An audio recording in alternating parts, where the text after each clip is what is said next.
Goedenavond, het is zaterdag 4 januari en u kijkt naar het Zeeuwse nieuws van vandaag. In een woning aan de Boeiertweg in Hoedekeskerke heeft vannacht brand gewoed. Het vuur was moeilijk te bestrijden omdat het onder het dak zat. Daardoor is de brandweer uren bezig geweest met blussen. Er raakte niemand gewond. Een automobiliste is vanmorgen bij Serenhoek met haar auto van de dijk gereden. In een bocht kwam ze vermoedelijk in de berm terecht, waarna ze de macht over het stuur verloor. Met behulp van de brandweer kon de vrouw zelf uit de auto stappen en naar de ambulance lopen. Ze hoefde niet mee naar het ziekenhuis. In Middelburg gaf de wereldberoemde trompetist Erik Vloeimans les aan jonge Zeeuwse muzici.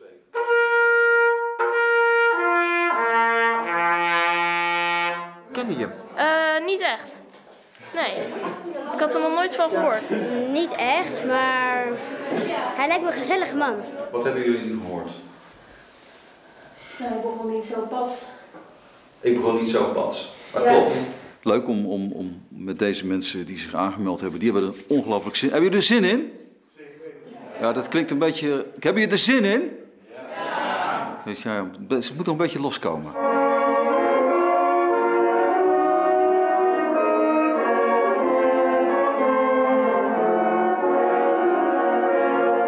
De oefeningen zijn niet voor niets, want tijdens de nieuwjaarsconcerten van het Zeeuws Orkest speelt de groep een aantal nummers.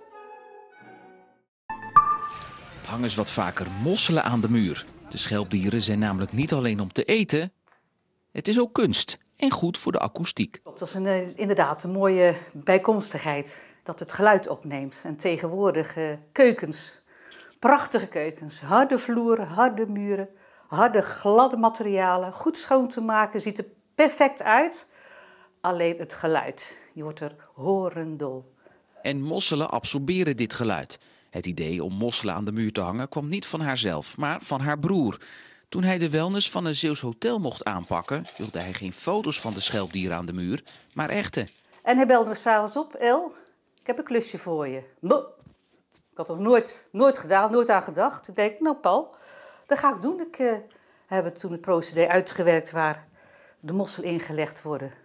En 2014 zijn we daarmee begonnen. Dus als uw broer nooit had gebeld, was u nooit met de schelp aan de slag gegaan? Nee, echt niet. Nee. En nu, 5 jaar later, denkt ze nog lang niet aan stoppen. Maar als je ergens in gelooft, ik zou zeggen, blijf vasthouden, zet door, geef niet op.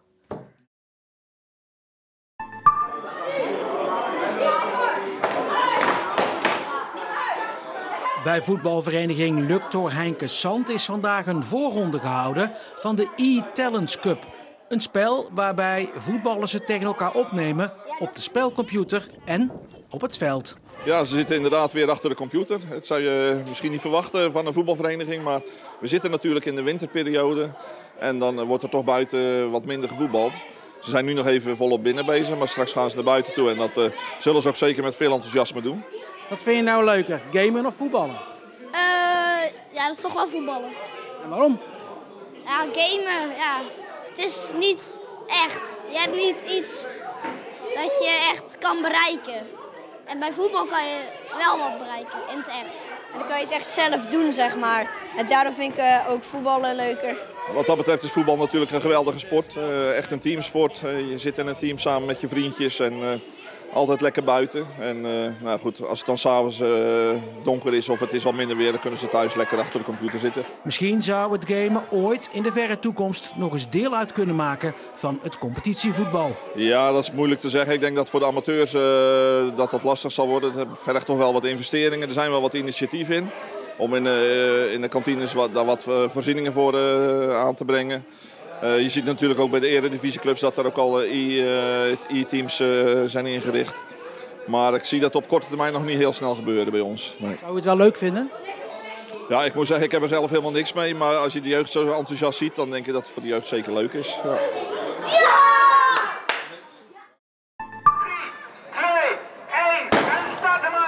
Een kleine 200 deelnemers bij de Wallenloop in Goes, een van de eerste wedstrijden in het nieuwe jaar.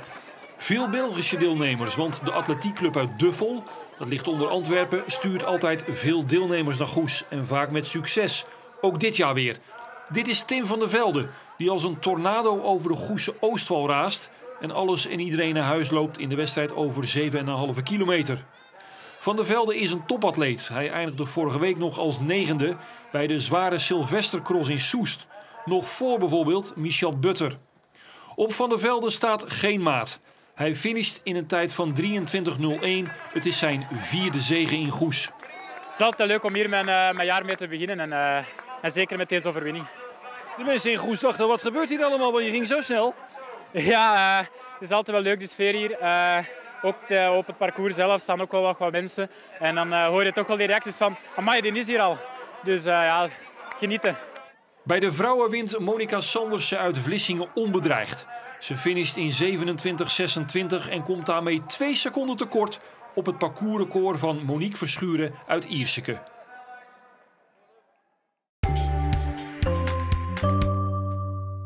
Eindelijk was de zon er een keertje goed bij. Dat was voor het eerst dit jaar en het werd een graad of 8 vanmiddag. En de komende tijd blijft het ook vrij zacht en vrijwel droog. Misschien niet helemaal vanavond en vannacht.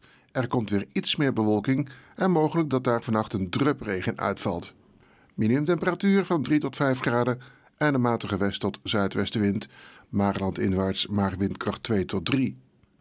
Morgen is een dag ongeveer als vandaag, met vaak dus brede opklaringen, maar toch ook redelijk wat wolkenvelden. Er is iets minder wind, windkracht 3 tot 4 uit het zuidwesten. En het wordt 6 graden in Zeeuws-Vlaanderen tot 8 aan zee. En mogelijk valt er morgenavond ook een drupregen. Maandag is een droge dag, ook dan is het 6 tot 8 graden, met een matige wind. Daarna is er wat meer wind en is er een aanvoer van zachtere lucht. Er is vrij veel bewolking op dinsdag en woensdag en mogelijk valt er een drupregen of een enkele bui.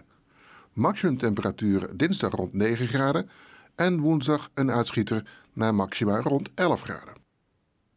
En tot zover. Straks ben ik bij u terug met het weekoverzicht. Dus graag tot straks en anders nog een fijne avond.